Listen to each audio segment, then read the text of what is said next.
America के विदेश मंत्री माइक पोम्पियो ने मुकेश अंबानी की कंपनी जियो की जमकर तारीफ की और कहा कि ये रिलायंस जियो एक साफ सुथरा नेटवर्क है। चीन की कंपनी हुआवे के खिलाफ अंतर्राष्ट्रीय अभियान को तेज करते हुए अमेरिका के विदेश मंत्री माइक ऐसा इसलिए कह रहे हैं क्योंकि जियो द्वारा हुआवे के उपकरणों का इस्तेमाल नहीं किया जाता है।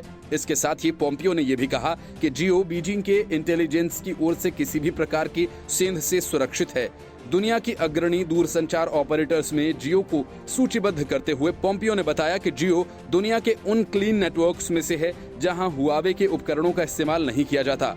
इतना ही नहीं, उन्होंने हुआवे को चीनी कम्युनिस्ट पार्टी का बुनियादी ढांचा भी बताया। 5G जेनरेशन नेटवर्क में हुआवे की सेंधमारी को रोकना राष्ट्रपति डोनाल्ड ट्रंप के लिए एक प्राथमिकता बन गई है। उन्होंने व्यक्तिगत रूप से प्रधानमंत्री नरेंद्र मोदी और विश्व के अन्य नेताओं से इस कंपनी को बैन करने की अपील की है, क्योंकि अमेरिका का चीन पर टेलीकॉम कंपनीज के जरिए जासूसी करने का आरोप लगातार लगता रहा है।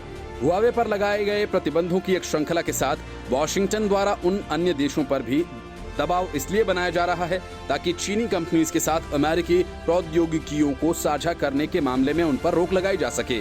उन्होंने बाद में ये भी कहा कि चीनी कंपनीज के खिलाफ दुनिया को एकजुट करने का प्रयास इसलिए भी किया जा रहा है क्योंकि चीन में पैदा हुए कोविड-19 महामारी से बीजिंग द्वारा रणनीतिक और आर्थिक रूप से लाभ उठाने का प्रयास किया गया, जिससे दुनिया को परेशानियों का सामना करना पड़ा। उन्होंने कहा कि हुआवे के खिलाफ अभियान में तेजी आ रही है क्योंकि दुनिया में लोग चीनी कम्युनिस्ट पार्टी की निगरानी रखने की क्षमता के खतरों से वाकिफ हो रहे हैं। दुनिया भर के टेलीकम्युनिकेशन ऑपरेटर्स के साथ हुआवे का करार खत्म होता जा रहा है क्योंकि देश अपने 5G नेटवर्क में विश्वसनीय कंपनीज को अनुमति प्रदान कर रहे हैं।